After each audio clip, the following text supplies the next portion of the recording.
La pression internationale s'est intensifiée sur Israël en raison de sa nouvelle offensive militaire à Gaza, qui a fait des centaines de morts rien que ces derniers jours. Les dirigeants du Royaume-Uni, de la France et du Canada ont menacé de prendre des mesures concrètes, y compris des sanctions, si Israël ne met pas fin à sa nouvelle offensive militaire et continue de bloquer l'entrée de l'aide à Gaza. Israël a lancé une nouvelle offensive terrestre dévastatrice à Gaza durant le week-end,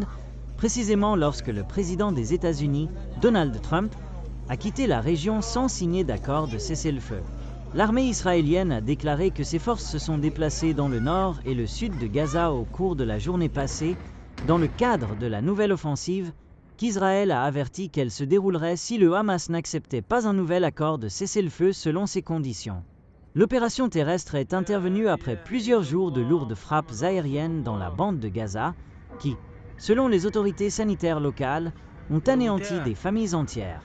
Les Nations Unies ont, entre-temps, averti que toute la population de Gaza, de plus de 2,1 millions d'habitants, fait face au risque de famine après 19 mois de conflits et de déplacements massifs. Les dirigeants du Royaume-Uni, de la France et du Canada ont appelé le gouvernement israélien à arrêter les opérations militaires à Gaza et à permettre l'entrée de l'aide humanitaire. Si Israël ne met pas fin à la nouvelle offensive militaire et ne lève pas ses restrictions sur l'aide humanitaire, nous prendrons des mesures concrètes supplémentaires en réponse,